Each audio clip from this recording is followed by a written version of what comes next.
warahmatullahi wabarakatuh. Halo everyone, salam sejahtera untuk kita semua. Semoga kita selalu dalam lindungan Allah Subhanahu wa taala. Amin. Yang terhormat Ibu dosen Dr. Andes Helna Nelis, MPD, serta teman-teman yang saya cintai.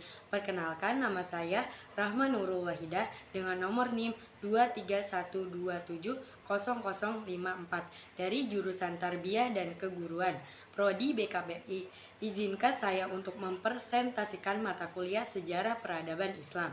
Saya di sini akan mempresentasikan tugas saya yang bertema masa Bani Umayyah.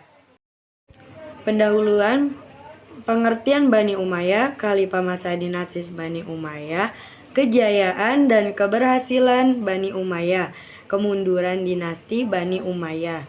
Bani Umayyah adalah kekhalifahan Islam pertama setelah masa Khulafaur Rasyidin yang memerintah dari 661 sampai 750 di Jazirah Arab dan sekitarnya, serta 756 sampai 1031 di Cordoba, Spanyol. Bani Umayyah berasal dari nama Umayyah Ibnu Abni Manaf, salah satu pemimpin dari kabilah Quraisy yang memiliki cukup unsur untuk berkuasa di zaman jahiliyah, yakni keluarga bangsawan cukup kekayaan dan 10 orang putra. Orang yang mempunyai 3 unsur di zaman jahiliyah berarti telah mempunyai jaminan untuk memperoleh kehormatan dan kekuasaannya. Kejayaan dan keberhasilan Bani Umayyah: 1. Semakin luasnya wilayah kekuasaan Islam. 2. Pembangunan di segala bidang. 3. Berkembangnya ilmu pengetahuan.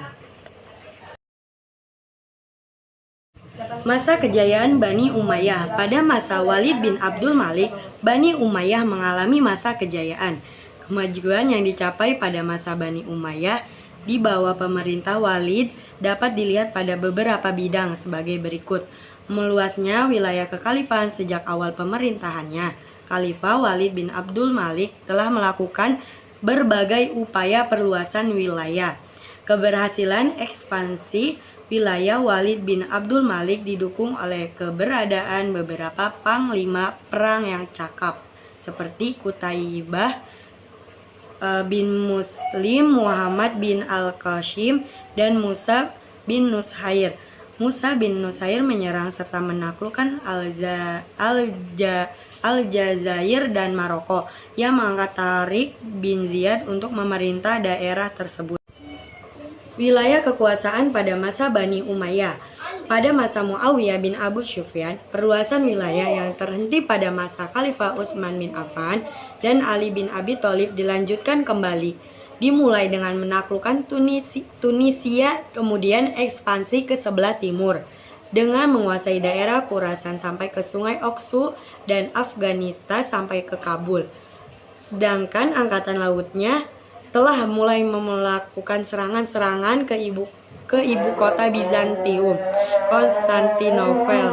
Sedangkan ekspansi ke timur, Umar bin Abdul Aziz, serangan dilakukan ke Perancis melalui pegunungan Pirenia. Serangan ini dipimpin oleh Abdurrahman bin Abdullah Al-Ghafiqi. Ia mulai dengan menyerang Bordeaux, Poitiers. Dari sana ia mencoba menyerang Tours, namun dalam peperangan yang terjadi di luar kota Tours, Al-Ghafiqi terbunuh dan tentaranya mundur kembali ke Spanyol. Di samping daerah-daerah tersebut, di atas pulau-pulau yang terdapat di Laut Tengah Mediterania juga jatuh ke tangan Islam pada zaman Bani Umayyah ini. Dengan keberhasilan ekspansi ke beberapa daerah baik di timur maupun barat, wilayah kekuasaan Islam masa Bani Umayyah ini betul-betul sangat luas. Daerah-daerah itu meliputi Spanyol, Afrika Utara, Syria, Palestina, Jazirah Arab, Irak, sebagian Asia kecil, Persia, Afghanistan, daerah yang sekarang disebut Pakistan, Turkmenistan, Uzbekistan, dan Kyrgyzstan di Asia Tengah. Kemunduran dinasti Bani Umayyah.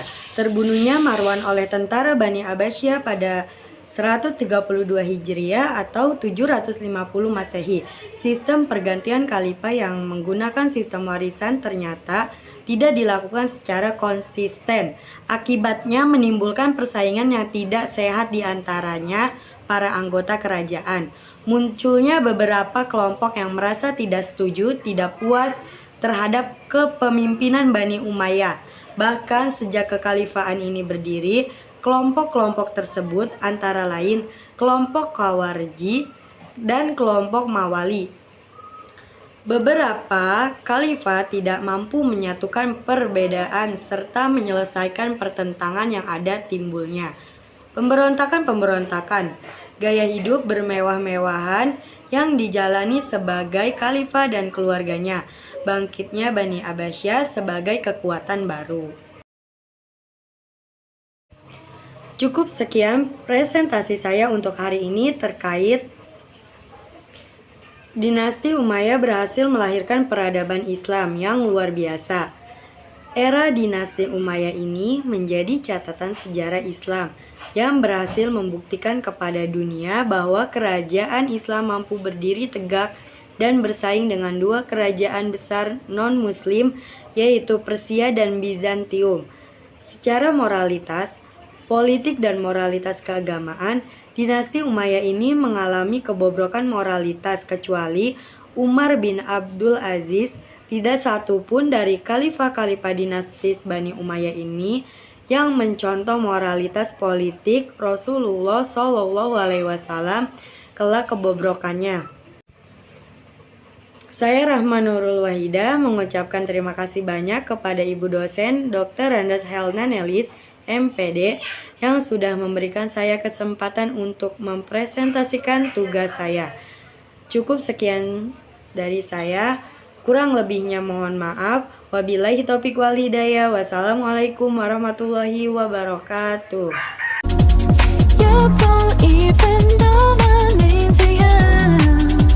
5 khalifah yang terkenal pada masa Bani Umayyah salah satunya adalah Hisyam bin Abdul Malik. Bani Umayyah pada masa pemerintahan Hisyam bin Abdul Malik, ia memisahkan organisasi kepolisian menjadi sebuah organisasi yang independen.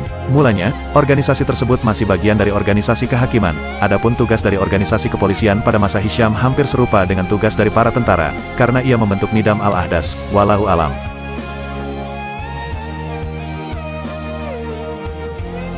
Hancurnya Kesultanan Bani Umayyah Damaskus atas serbuan bangsa Abbasiyah menandakan habisnya kekuasaan Bani Umayyah setelah 90 tahun berkuasa.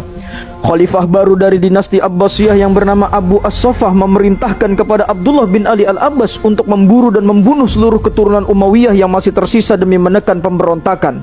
Perburuan itu terjadi di Mekah, Madinah, Mosul, dan di seluruh wilayah-wilayah yang dahulunya merupakan wilayah kekuasaan Bani Umayyah. Revolusi hebat yang digelorakan Abbasiyah di timur bahkan memicu kekacauan yang merembet hingga ke Andalusia di bagian barat.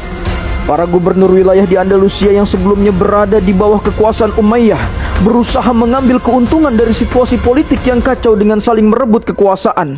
Hal ini membuat perang saudara akhirnya tidak terhindarkan di Andalusia. Di tengah keadaan yang kacau itu, seorang bangsawan dari Bani Umayyah yang bernama Abdurrahman Ad-Dakhil berhasil selamat dari pembunuhan. Ia melalui proses pelarian diri yang panjang dan dramatis. Abdullah Al-Abbas pada saat itu memerintahkan pencarian besar-besaran kepada bangsawan muda itu dan memerintahkan kepada seluruh pasukannya untuk membunuh Abdurrahman Ad-Dakhil bagaimanapun kondisinya. Abdurrahman bersama adik dan keluarganya pada saat itu melarikan diri dari tempat tinggalnya di desa Dirkhinan yang termasuk dalam wilayah provinsi Kansarin di Syam menuju tepian sungai Yufrat di Irak. Namun persembunyiannya ini kemudian diketahui oleh pihak Abbasiyah hingga akhirnya Abdurrahman dan adiknya harus kembali melarikan diri dari kejaran pihak Abbasiyah. Abdurrahman dan adiknya kemudian menuju sungai Yufrat. Namun di dalam pelarian ini, adik yang bernama Hisyam berhasil tertangkap dan dibunuh di depan mata Abdurrahman. Dengan perasaan yang kacau, ia kemudian melanjutkan pelariannya hingga melalui kisah pelarian diri yang panjang dan menakjubkan, di mana ia melintasi Syam, Mesir, Libya, Kairouan hingga sampai ke Maroko. Pada awalnya, Abdurrahman bermaksud untuk berlindung di Kairouan yang merupakan wilayah Tunisia pada saat ini. Pada saat itu Kairouan dipimpin oleh keturunan dari Uqbah bin Nafi seorang panglima perang yang membawahi pembebasan Afrika Utara di bawah kekuasaan Umar bin Khattab hingga zaman Khalifah Yazid I bin Muawiyah. Kedatangan seorang terah Umayyah membuatnya khawatir bahwa mungkin saja Abdurrahman akan mengambil alih kekuasaannya. Penguasa Koiruan pada saat itu berencana untuk menangkap Abdurrahman. Namun sebelum itu terjadi, Abdurrahman telah mengetahui gelagat itu dan akhirnya melarikan diri ke Maroko. Ketika Abdurrahman sampai di Maroko, ia kemudian meminta perlindungan kepada suku Berber yang merupakan suku dari ibunya. Namun ia baru mengetahui bahwa wilayah Maroko pada saat itu berada di bawah kekuasaan penguasa Andalusia yang bernama Yusuf Al-Fihri. Dan Yusuf Al-Fihri juga menginginkan kepala Abdurrahman. Abdurrahman Ad-Dakhil yang pada saat itu berumur 22 tahun merasa cukup dengan pelariannya. Ditambah ia pada saat itu telah mengetahui bahwa Andalusia tengah terpecah karena perebutan kekuasaan. Ia kemudian mengutus budak yang bernama Badr untuk menyampaikan pesannya kepada para penguasa wilayah Andalusia yang masih setia dengan Bani Umayyah. Tidak disangka, Abdurrahman mendapatkan sambutan yang baik dari para pemimpin-pemimpin wilayah yang masih mengidamkan kembalinya kekuasaan Bani Umayyah di Andalusia. Maka dengan begitu, berangkatlah Abdurrahman menuju Andalusia dan dalam waktu singkat berhasil mengorganisir pasukannya sendiri. Abdurrahman kemudian mengirimkan surat kepada Yusuf Al-Fihri agar menyerahkan Andalusia dengan baik. Ia berjanji akan menghormati dan memberikan jabatan kepada Yusuf Al-Fihri. Namun tawaran ini pada akhirnya ditolak oleh Yusuf Al-Fihri dan bahkan dijawab dengan pengerahan pasukan untuk menentang Abdurrahman. Abdurrahman yang mengetahui hal itu kemudian menjawab hal itu dengan menggerakkan pasukannya. Kedua pasukan itu pada akhirnya bertemu di pertempuran Al-Musarrah yang terjadi di luar kota Cordova. Pada pertempuran ini, pasukan Abdurrahman mampu mengalahkan pasukan Yusuf Al-Fihri hingga akhirnya runtuhlah kekuasaan Yusuf Al-Fihri dan kembalinya kekuasaan Andalusia kepada pemilik aslinya, yaitu seorang keturunan dari Bani Umayyah. Setelah Abdurrahman berhasil menguasai seluruh Andalusia, ia kemudian melepaskan dirinya dari pengaruh Abbasiyah dan mendeklarasikan dirinya sebagai khalifah. Maka dengan begitu, bermulalah kekhalifahan Bani Umayyah Andalusia pada tahun 756. Kekhalifahan ini berhasil bertahan selama 275 tahun dan berhasil mengubah Eropa dari zaman kegelapan pada zaman keemasan. Pada masa kekhalifahan Bani Umayyah Andalusia, ilmu pengetahuan, ekonomi, kesenian, budaya, arsitektur hingga kedokteran berkembang dengan pesatnya. Abdurrahman Ad-Dakhil setelah melalui proses pelarian diri yang panjang dan melelahkan, akhirnya mampu mengembalikan kejayaan para leluhurnya.